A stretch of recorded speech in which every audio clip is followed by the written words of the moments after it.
Conversions, type 3 conversions. In this chapter, we're going to talk about all about converting from one type to another. C has a variety of ways doing this, and some might be a little different than you are used to in other languages. Before we talk about how to make conversions happen, let's talk about how they work when they do happen. String conversions. Unlike many languages, C doesn't do string to number and vice versa conversions in quite a streamlined manner as it does numeric conversions. For these, we'll have to call functions to do the dirty work. Numeric value to string. When we want to convert a number to a string, we can use either sprintf, pronounced sprintf, or snprintf. These basically work like printf except they output to a string instead, and you can print that string later or whatever. For example, turning part of the value pi into a string. Let's go. So nmain.c and do that hash include. I wonder how you guys type in nvim, neovim, neovim the symbols of like the @ symbol, the octathorpe, the $sign and such.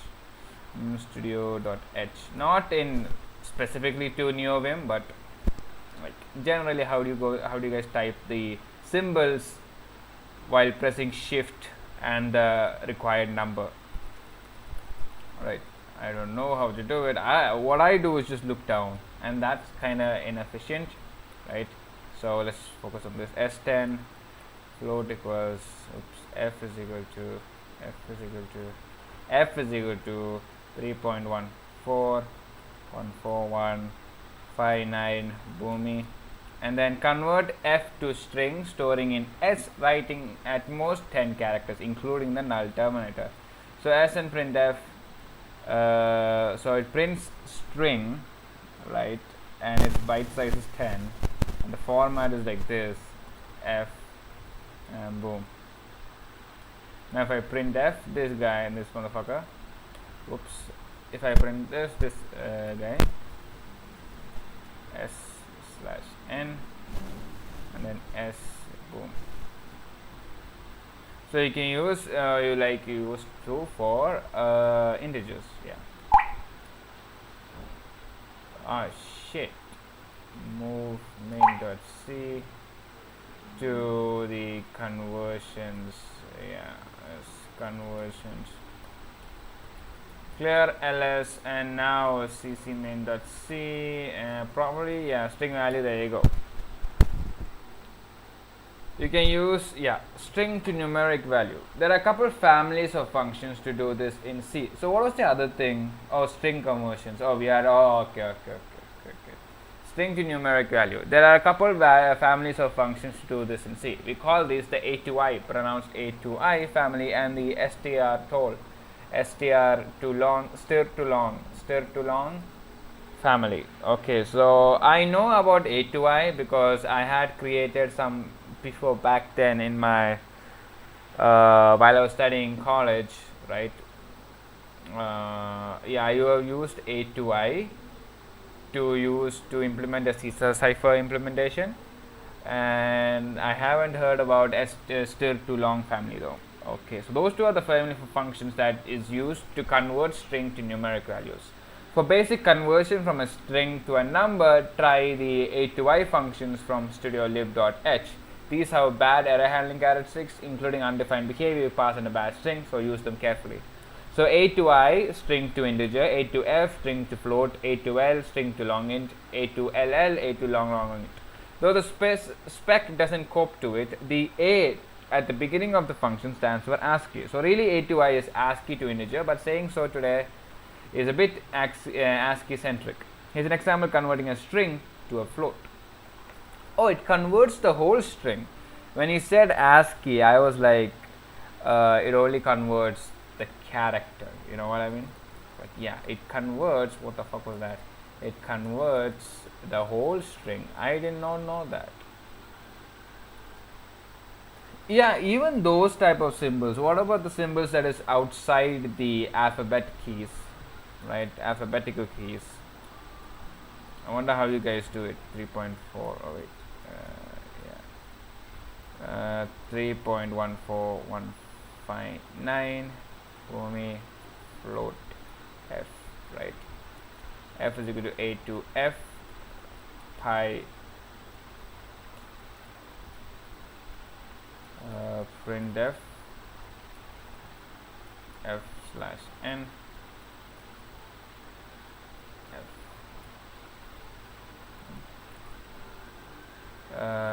ccz main.c. What the fuck? Oh wait, I didn't take.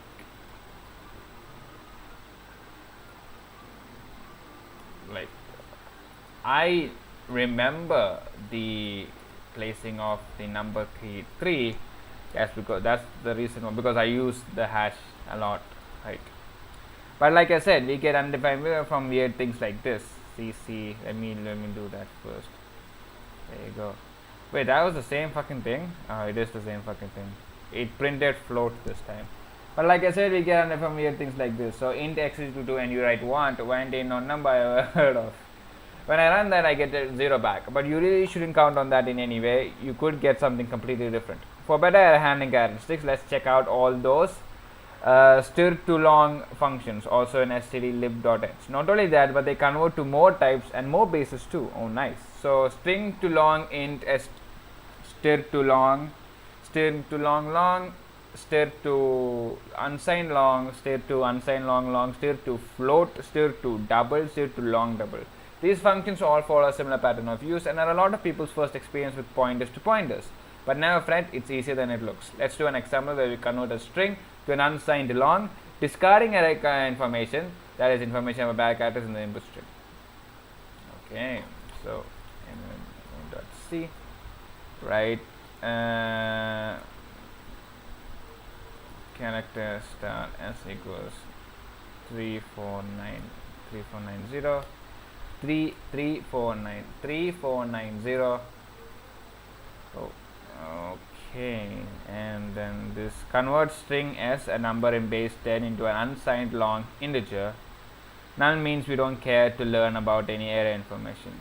Okay, so yeah, unsigned long int x equals str to unsigned long s null 10 and boomy, and that is how you print unsigned long, huh? This is that long and it's unsigned. I wonder if I remove the unsigned, will it still print it? It should most likely print it, because, and before that, I have seen a way where you can run the terminal in the NeoVim itself. I'm using LazyVim, by the way. So if you guys know how to do that, I wouldn't go up and check it, because me doing like this doesn't save me a lot of, I mean, it's a bit, 1 second. Yeah, I'm that kind of NVim programmer. NVim NeoVim programmer. Where was I? Yeah, cc main.c. If you guys do have suggestions on how to do it in the terminal, I mean in the NeoVim itself, executing on compiling and running the code in the terminal itself, please do drop it down below in the comment section. Right. Notice a couple things here. Even though we didn't design, oh yeah, before that, I do need to main.c. I want to see this. What happens if I do this?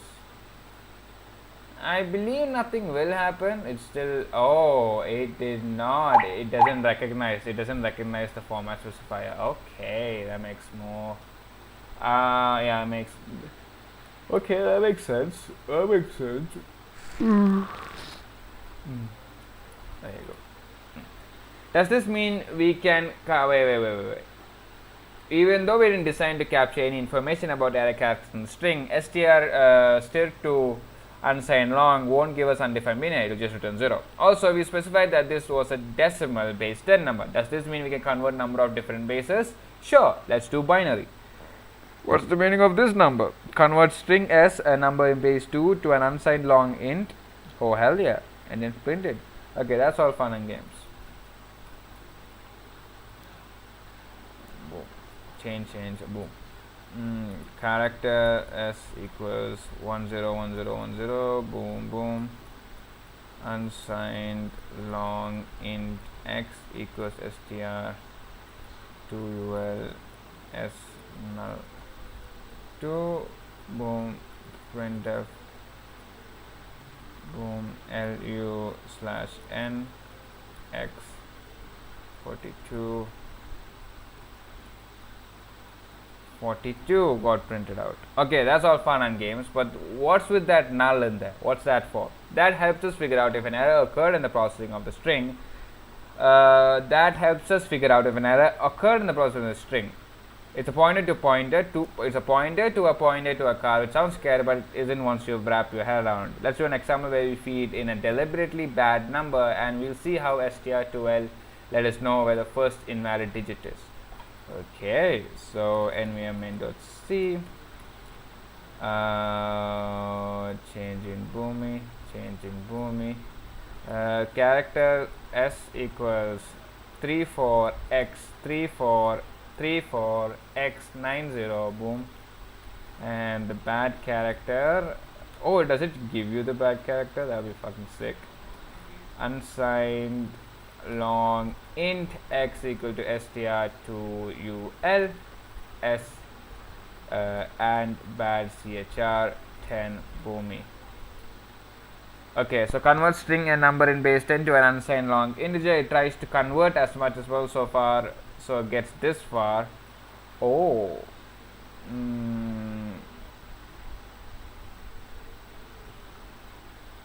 oh, a pointer to a character. That makes sense. lu slash n. That is insane. That's fucking cool. But you can see the offending back character because back character points to. Oh hell yeah, that is insane. I don't know why I feel fucking, that's fucking amazing. It even shows which bad character it is. cc main.c and slash the boom. Holy, that's cool. That's fucking cool. So there we have str2ul modifying what bad character points to in order to show us where things went wrong. That is amazing. That's fucking amazing. We have to pass a pointer to bad car to str2ul, makes sense, or we won't be able to modify it in any way we can see. Analogous to why you have to pass a pointer to an integer to a function if you want that function to be able to change that value of that integer. Makes sense. Makes fucking sense. Makes fucking good sense. Yeah, but what if nothing goes wrong? In that case, bang will point to null terminated at the end of the string, so we can test for it. Yeah, I'm gonna do that. And let's see if bad car equals slash 0 printf success lu slash n else partial conversion.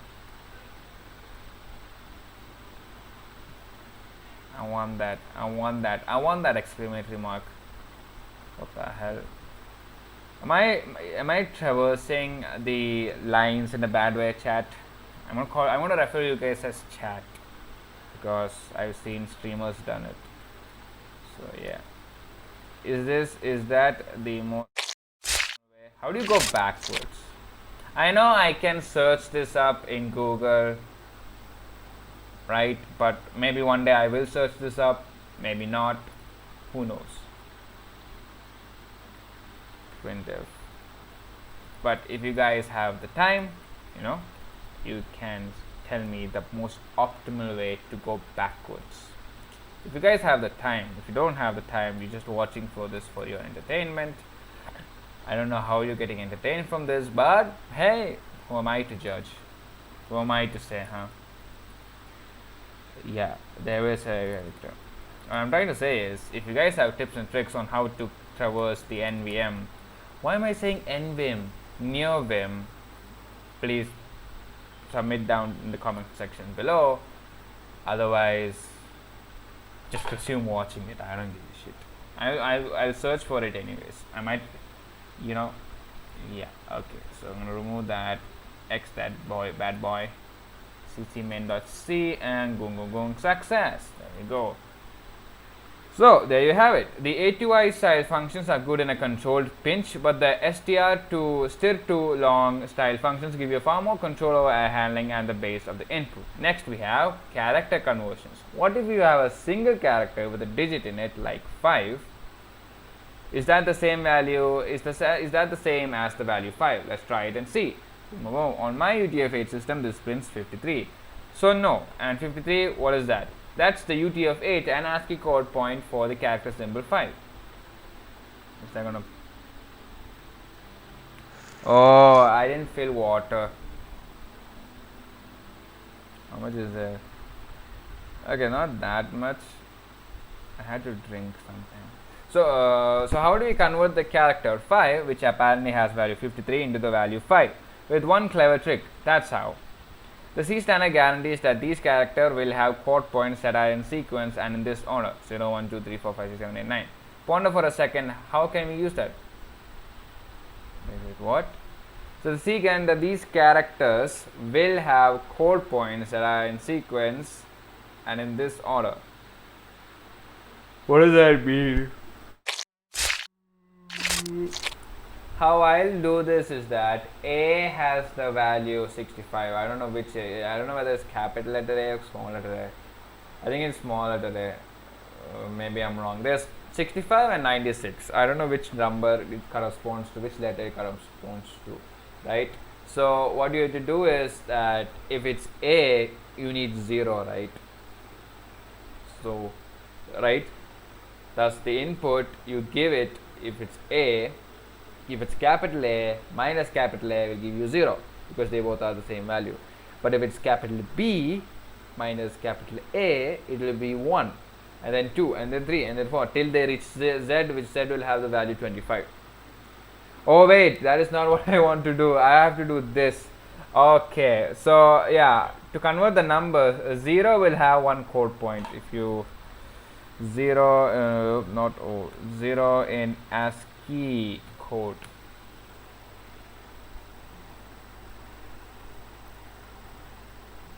What's this? It's a two-dimensional 2D matrix barcode image. As a replacement for the outdated code 128. At this time, it's issued by the example of a dot code. Is this like a QR code, some shit? I think so, yeah. I hate patents, man. I guess it helps the inventor, but I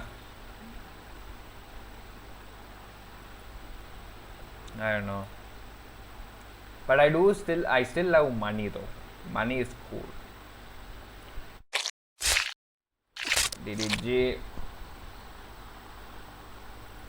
table of codes. If you look at the table of ASCII codes, and if I go to the number 0, 0, 0, where the fuck is it? There you know. Okay, so yeah, 30th is the decimal number, that's the hex number. Oops, 48 is the number. What I'll do is, the equation is like this: the input letter, the input number will be turned into its ASCII code value. Suppose say it's 5. 5 is now 53. 53 minus the ASCII value of 0, which is 48. 53 minus 48 is 5. There you go. You converted it into 5. That's how you do it. That's how I will do it. I would have done it. That's how I did in my program as well. Right, there you go. You see that 5 pre-read? Oh fuck no. I have done this before. It's not pre-read. I haven't read the article. This is my first time reading it.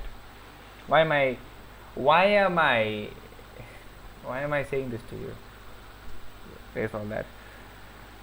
Yeah, let's take a look at the characters and their chord points in UTF-8. 0, 1, 2, 3, 4. You see there that 5 is 53, just like we are getting, and 0 is 48. We can subtract 0 from any digit character to get its numeric value, and there you have it. And we can convert the other way too, just by adding the value on. Yeah. You might think this is a weird way to do this conversion, and by today's standards certainly is, but back in the olden days when computers were made literally out of wood, this was the method for doing this conversion, and it wasn't broke, so the CE never fixed it. Numeric conversions. If you convert a 0 to bool, the result is 0, otherwise it's 1. Yeah, that's about it for Boolean. Integer to integer conventions. If an integer type is converted to unsigned and doesn't fit in it, the unsigned result wraps around odometer style until it fits in the unsigned. In practice, what's probably happening here on your implementation is that the higher order bits are just being dropped and from the result. So a 16-bit number being converted to an 8-bit number ends up as 00134 or just 0034. I wonder why the high order bits are getting truncated instead of the lower end. That's what my monkey brain says. Remove the lower end of instead of the higher. Okay, so let's go. If an integer type is converted to unsigned and doesn't fit in that, the unsigned result wraps around odometer style until it fits in the unsigned. I don't know what he meant by odometer style. What was an odometer again? Is it a speedometer? Wait, then why would you call it an odometer? Oh, that thing. Oh, that's an odometer. Ah, this thingy. Oh, that's what you call this thingy. Yeah, I just call it the distance meter. It's called an odometer. Okay, makes sense. And nowadays, these fucking type of modern vehicles, right? They don't have this type of stuff in as an odometer. I've seen these things in buses, in live buses. My family used to own buses, right? My not ancestor family, my grandparents had owned a bus, right? I had owned several buses, not one. I had an odometer in this, and every night, a bit lower from me, every night me and my grandfather would climb into the bus, and I would say to him the number that was in the odometer, like how much distance it ran and also how much money it got. Fun times. Anyways, if an integer type is converted to a signed number and doesn't fit, the result is implementation defined. Something documented will happen, but you will have to look it up. Ooh, okay, so integer. So again, in practice, what will likely happen on your system is that the bit pattern for the original will be truncated and then just used to represent the signed number to complement. For example, my system takes an unsigned character of 192 and converts it to signed character minus 64. In 2's complement, the bit pattern for both these numbers in binary is that thingy 110000. Okay, so this is implementation defined. This is like odometer style. If a floating point type is converted to an integer type, the fractional part is discarded with prejudice. There's prejudice, not really, just discarded regularly. Okay. Oh, okay, like that you mean. Makes sense. But, and here's the catch, if the number is too large to fit in the integer, you get undefined behavior. Oh, so don't do that. Okay. If you convert a float to an integer and it doesn't fit into the integer size, right, whatever the size is in your implementation, what is going to happen is undefined behavior. Going from integer or floating point to floating point C makes the best effort to find the closest floating point number to the integer that I can. Again though, if the original value can't be represented, it's undefined behavior. Okay. In the integer to floating point and the floating point to integer is always, I can't fit this value, undefined behavior. There is something about undefined behavior where I read. Was it in this? No, it was in another C book. Oh, I don't remember. I think it was this as well. Somewhere. Oh, was it C++? Was it C++ book? I don't know. It was talking about how the undefined behavior. Oh, they didn't say anything. The spec didn't say anything about how to rectify those behavior, and some people in the C community would just let it happen. It doesn't matter. I mean, like, maybe I'm paraphrasing it wrongly. Maybe I'm paraphrasing it wrong, or maybe I'm reading it wrong. Right, I heard something like that. There was this some sorts of like, okay, that's one part, and another thing I've heard is like the UB team, undefined behavior team.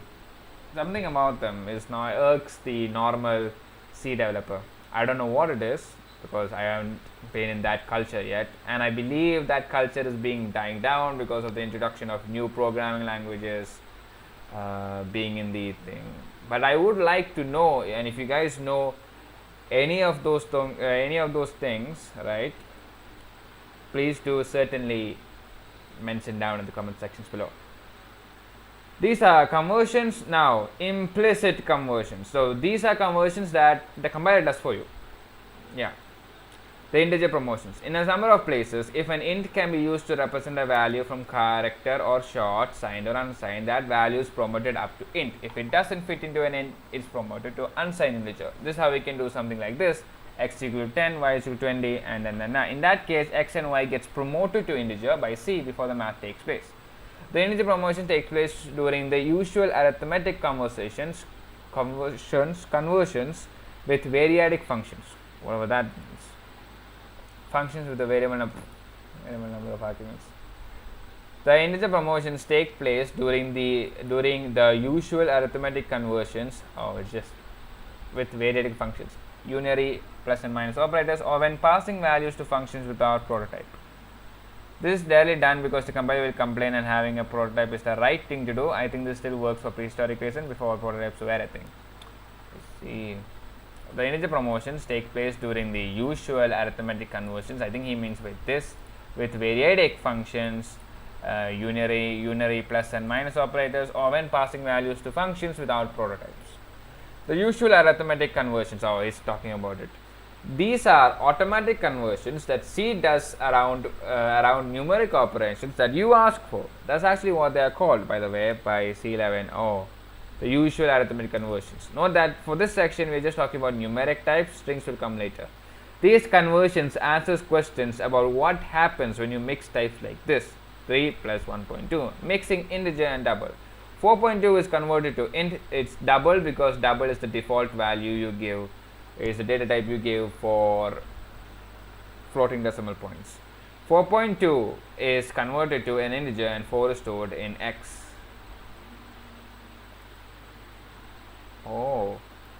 3, 4.2 and 4.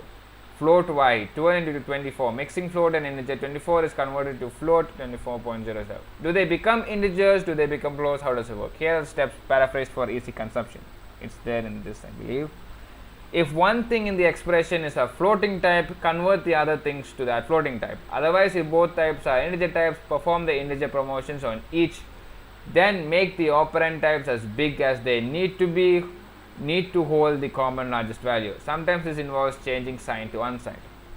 If one thing is expression is a floating type, everything else is a floating type.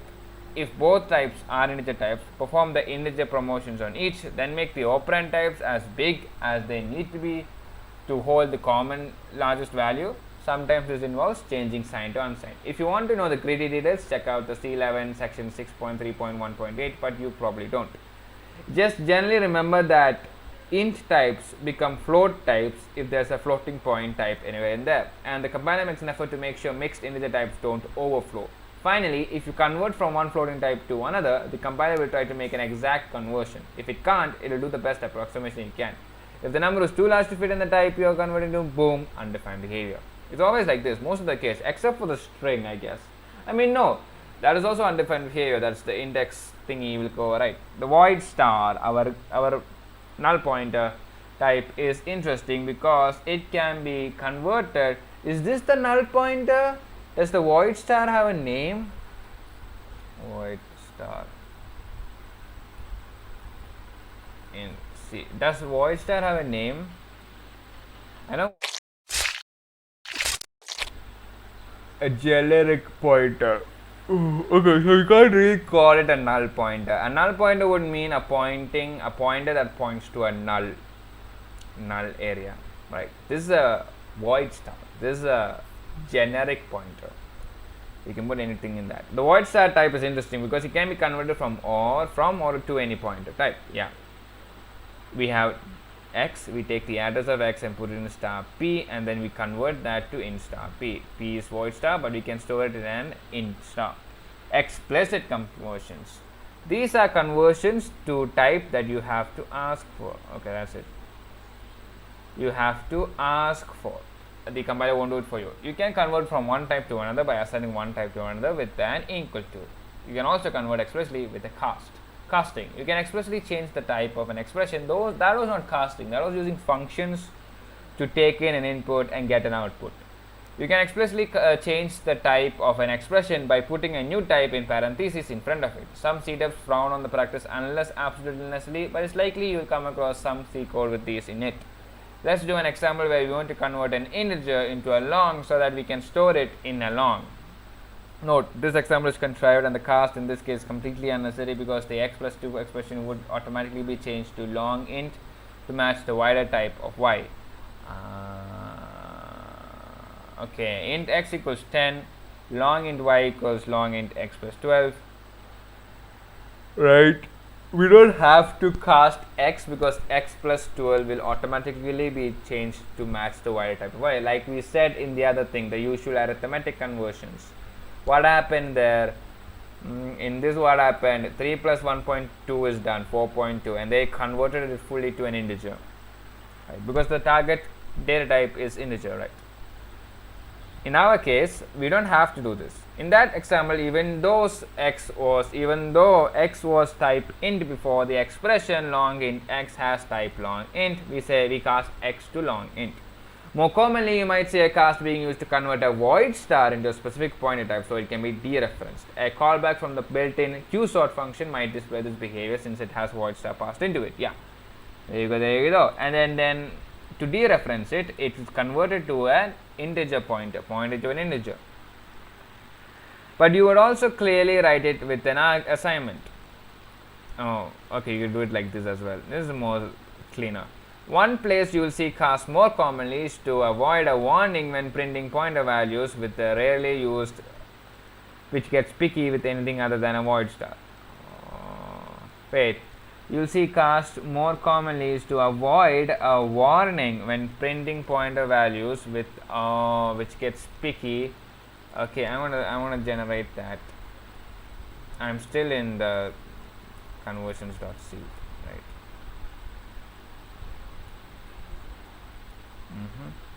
Int x equals 3490, int star p equals and x, which gives you the address. Print f boom boom boom boom p. What is the problem with this? It doesn't give me an error. Expects argument but argument 2. It does not give me an error. I wonder why it doesn't give me an error. There you go. It doesn't give me any error. But the warning would be the p expects argument of type void star but argument 2 has type int star. You can fix it with the void star. Another place is with explicit pointer changes. If you don't want to use an intervening void star, but these are also pretty uncommon. Wait, what? It's with explicit pointer changes. If you don't want to use an intervening void star, but they are also pretty uncommon. Long x equals 490 and the address, and we convert it into an unsigned character. A third place, oh, is that the reason why you use an unsigned character? Because unsigned character would fit. I mean, that makes sense. No, my real question was why we use signed character. It doesn't make sense for to have negative numbers, right? A third place it's often required is with the character conversion functions in ctype.h. Where is it linked to? Okay, World War 6 helps. Oh, okay, it just goes back to that thing. Where you should cast questionably signed values to unsigned character to avoid undefined behavior. Okay, why would you need that? Again, casting is rarely needed in practice. If you find yourself casting, there might be another way to do the same thing, or maybe you're casting unnecessarily, or maybe it is necessary. Personally, I try to avoid it, but I'm not afraid to use it if I have to. Nice. So that was all about conversions. Conversions from string to integer, string to float, float to strings, integers to strings. What else do we have? Characters, integers to float, float to integers, integer conversions. We had implicit conversion, explicit conversions, all the good stuff. Next comes the great meat of the pie, well, not meat of the pie, the mwah. I don't know why I felt like after going through the contents, I was like, I was like, type qualifiers, const. Oh, I don't know that. I mean, I know what const means, it's constant. Const and pointers. I wonder what that means. There were also something like restrict. Oh, what is that? Volatile. Atomic. Oh, I was like, yeah. So I am very excited for this. Types 4 qualifiers and specifiers. After qualifiers and specifiers is multi-projects, outside environment, and the C processor. This is the big one. More fun with structs. I believe after the C processor, I will finish this article. Not, I will read the rest of the chapters as well. But after this, I mean, oh yeah, I will finish these. I will finish these as well because these look cool as fuck. But what I want to do is I want to create a week-long project or some week-long project which is not too big, which is not too out of scope, and which is not too easy for me as well. Right. I do want to finish that as well. Then get back into the articles and continue. It should be, I wonder if you guys have any ideas, if you have any some project that can be not easily done within a week. You can understand the components of it in a week, right? Or within a 2 day or 2. The coding of it can maybe guaranteed, maybe it's not guaranteed to be done at end of the week, and it's not too easy that I get bored of it. Again, like I said, this is entirely your choice whether to comment or not comment. So yeah, tomorrow we'll be covering where the fuck did it go? Tomorrow we'll be covering qualifiers and specifiers. Thanks for watching, and see you next time.